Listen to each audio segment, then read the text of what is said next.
네, 머스노 5입니다. 개장 전에 알아야 할 5가지 뉴스 함께 짚고 가도록 하겠습니다. 먼저 첫 번째 뉴스는 알파벳입니다. 알파벳이 다우존스 산업평균지수에 편입이 되게 됐는데요. 이에 따라서 기대감은 커지고 있습니다. 간밤 증시에서 주가는 4% 이상 상승했는데 다만 여전히 숙제는 남아있다라는 평가 나오고 있습니다. 자세하게 만나보시죠.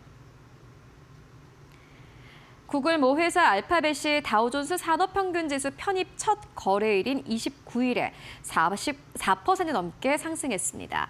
다우존스 이 지수 편입으로 대표 우량주 반열에 올랐지만 시장의 관심은 AI 투자 성과에 더 쏠리는 모습입니다.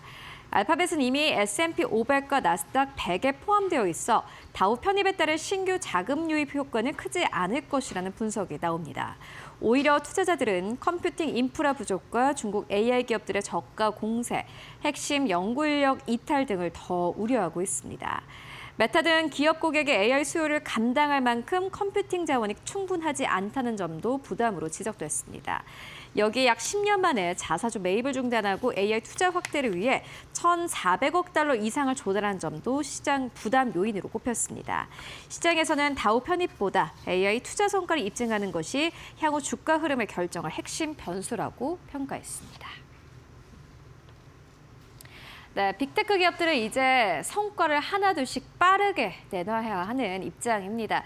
알파벳이 앞으로 어떠한 성과를 내놓을 수 있을지 함께 체크해 보시면 좋을 것 같고요. 이어서 두 번째 뉴스로 옮겨가 보도록 하겠습니다. 이번 상반기까지 6월까지 여러분들 마켓 시그널을 통해서 간밤에 S&P 500과 다우 지수가 사상 최고치를 기록했습니다라는 요 멘트 많이들 들어보셨을 것 같은데요. 상반기에만 미국 증시는 24번이나 사상 최고치를 갈아치웠습니다. 이렇게 되면 하반기에는 안 가는 거 아니야 라고 우려하실 수 있겠지만은 하반기에도 이 흐름은 이어질 것이다라는 투자 의견 나왔습니다. 왜일까요? 자세하게 만나보시죠. CFRA가 상반기 강세로 보인 미국 증시가 하반기에도 상승 흐름을 이어갈 가능성이 높다고 전망했습니다. 샘 스토발 수석 투자 전략가는 올해 S&P 목표치를 7,730으로 제시했습니다. 상반기 S&P 500은 모두 24차례 사상 최고치를 경신하며 역사적으로도 손꼽히는 강세를 보였습니다. 과거 비슷한 사례에서는 하반기에도 평균 6% 추가 상승했고 상승 확률은 80%에 달했습니다. 최근에는 반도체 중심이던 상승세가 금융과 헬스케어 등 다른 업종으로 확산되고 있다는 점도 긍정적으로 평가했습니다. 유가 하락과 AI 기업들의 견조한 실적 역시 소비와 기업 이익 개선에 도움이 될 것으로 내다봤습니다. CFRA는 이번 강세장이 밸류에이션이 아닌 실적 개선에 기반하고 있다는 점에서 지속 가능성이 높다라고 평가했습니다. 네, 결국에 시장이 상승하는 것은 실적 덕분입니다. 앞으로 기대감 계속해서 가지고 가보도록 하겠고요. 이번에는 좀 비슷한 투자 의견이 될 것 같은데요. 시티그룹에서는 이렇게 이야기를 했습니다. 인플레이션으로 인해서 현금 비중을 너무나 과도하게 가지고 있는 것은 오히려 손해다라고 이야기를 합니다.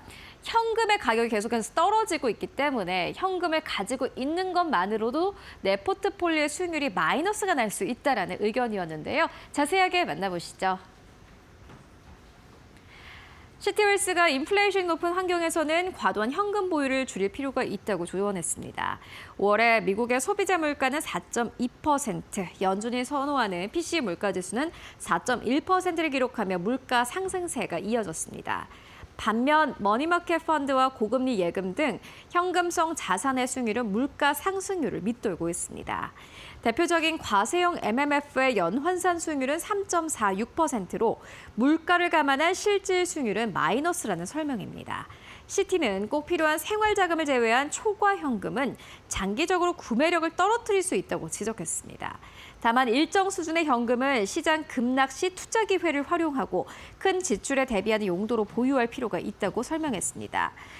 초과 현금의 투자처로는 배당주와 함께 만기 1에서 3년의 미국 국채와 투자 등급의 회사채를 추천했습니다. 지금 소비자 물가지수가 4%대입니다. 이 말은 즉슨 지금 내가 가지고 있는 현금의 4% 이상의 수익률이 나야지 아웃퍼폼인데 이 정도가 되지 않는다면은 사실 현금을 크게 가지고 갈 필요가 없다라는 의견이었는데 여러분들도 함께 참고해 보시면 좋을 것 같습니다. 네 번째 뉴스는 테슬라입니다. 테슬라의 주가가 오랜만에 8% 이상 급등했습니다. 여러 가지 호재가 있었는데요. 무엇보다 FSD 소프트웨어의 새로운 기능 출시가 또 다른 모멘텀이 됐습니다. 자세하게 만나보시죠.